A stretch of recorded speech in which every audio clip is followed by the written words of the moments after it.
Hi, I'm Kushuful Yun. This teacher guide is about the Mindset Learn series of lessons called the Humour of English. In this guide, we tell you what the series of lessons is about and how it links to the curriculum. We also discuss ideas for using the lessons with your learners. You may want to make notes, so have a paper and pencil ready.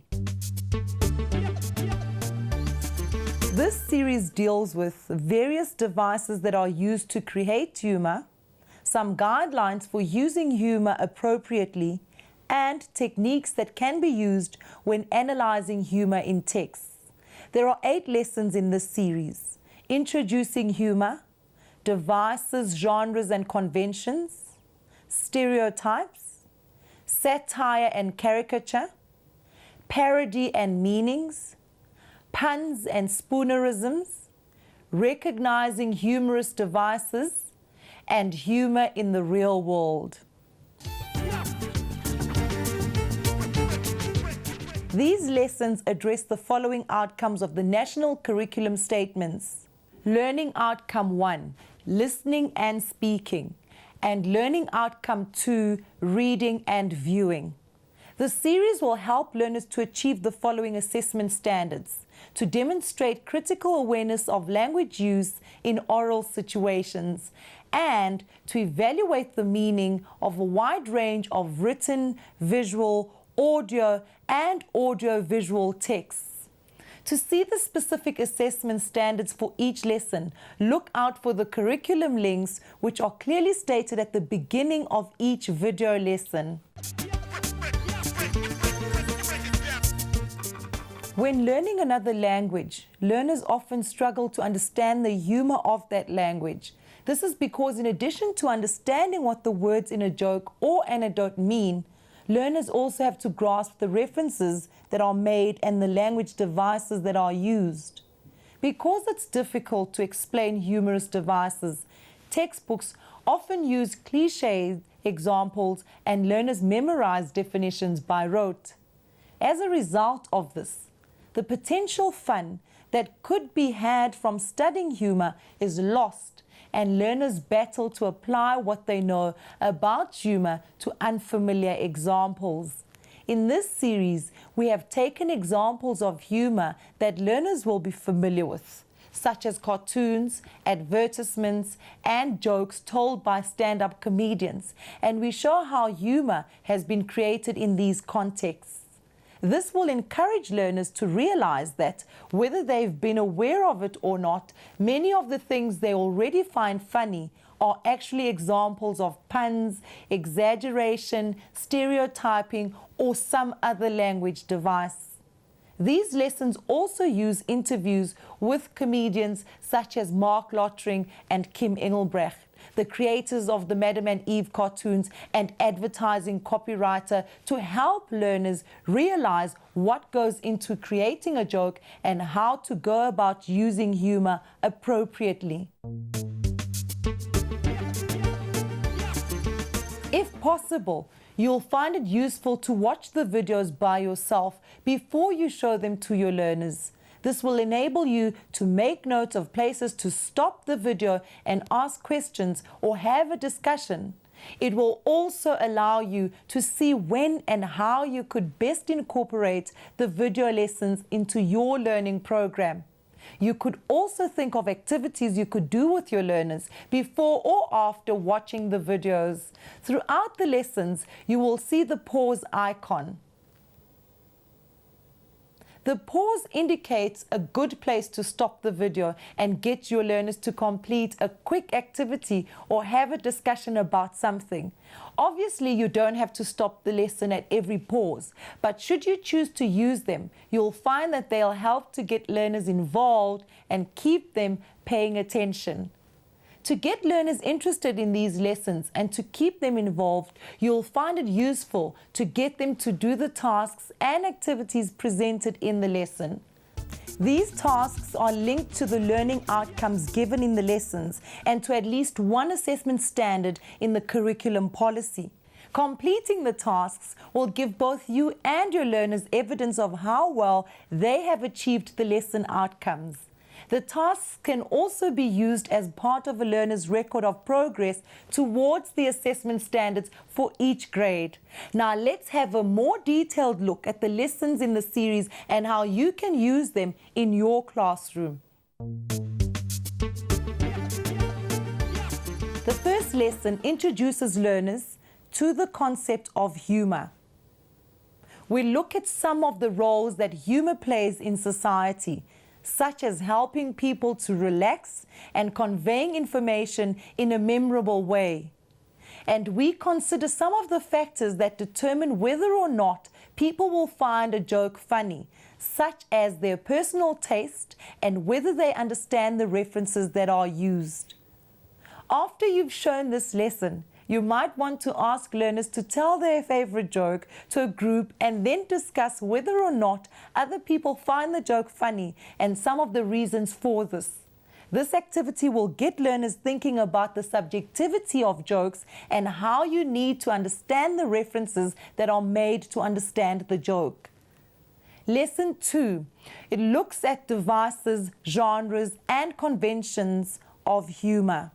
In this lesson, we interview Mark Lottering and the creators of the Madam and Eve cartoons about the techniques they use to create humour. These interviews will help learners to see how some humorous devices are used in the genres of stand-up comedy and cartoons. To extend this lesson, you might want to ask learners to consider another genre of humour, such as comedy, film, or the final funny article in a magazine, and list some of the devices that these genres use. In the third lesson, we examine stereotypes. Care should be taken when discussing stereotypes to reinforce the idea that whilst this device can be used to create humour, it can very easily be used insensitively and in an offensive way. In the lesson, we show an example of an advert that uses a stereotype. It would be a good idea to get learners to discuss this advert and other similar adverts and to consider where the boundary between being funny and being offensive lies. You could also ask learners to list stereotypes of people from different groups that they are familiar with and challenge how true the commonly held beliefs about these people are. Lesson 4 considers satire and caricature. In this lesson, we interview the creators of Madam and Eve and look at one of their cartoons as an example of satire and caricature. The Madam and Eve cartoons and political cartoons such as Zapiro cartoons in the Sunday Times newspaper often contain excellent examples of these devices. It would be worthwhile collecting a range of current examples of these cartoons for learners to analyze in groups, as this will ensure that they can apply what they know about caricature and satire to a range of examples. Learners will also be more likely to understand the references shown in the recent cartoons, as these issues will be topical. You may also be able to source additional examples of cartoons from the history teacher at your school, which will contain caricatures of famous politicians and which make satirical comments about well-known historical events. In the fifth lesson, we look at parody and the different meanings a text can have.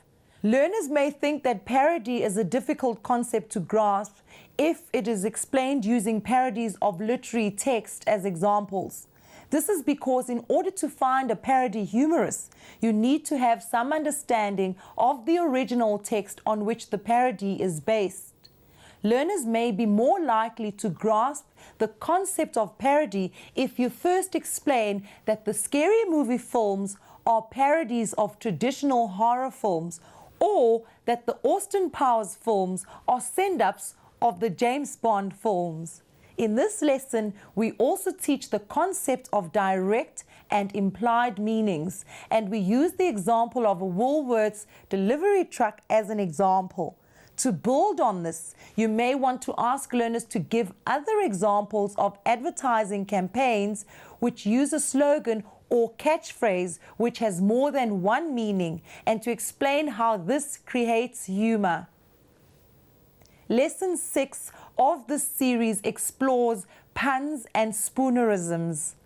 Learners should be quite familiar with puns, as these are encountered quite frequently in advertising and jokes. They should also find it quite easy to find other examples and explain the two meanings in the pun. Learners may be less familiar with spoonerisms and may battle to create their own examples. Because of this, we have given quite a few examples in the lesson, and it would be worth stopping the tape to see if learners can spot the spoonerism on their own before continuing with the lesson. In the 7th lesson, we practice recognizing humorous devices. This lesson aims to develop some of the skills which learners will need to be able to work out what is humorous in a text and to explain how the humor is created. These skills are often required in English exams and comprehension exercises. To enhance these skills, encourage the learners to listen carefully to how the presenter explains the examples and to use this style in wording their own responses to texts. You could also source additional examples similar to those used in the lessons for the learners to practice identifying and explain the humorous devices. The final lesson of this series considers the value of humor in the real world.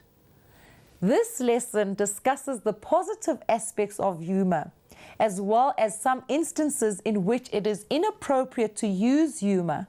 The following questions are raised and discussed in the lesson, but you may find it interesting to discuss them with your class prior to showing this lesson. Do you think a society that can laugh at itself is a healthy society? How can humor help us cope with life's problems? Are there some subjects that shouldn't be joked about? Do South Africans have a healthy sense of humor? We hope that you will enjoy using these lessons to teach your learners about the humor of English. If you would like more information about using these lessons or lesson notes for each lesson, please refer to our website www.mindset.co.za. From me, Kushu, see you next time.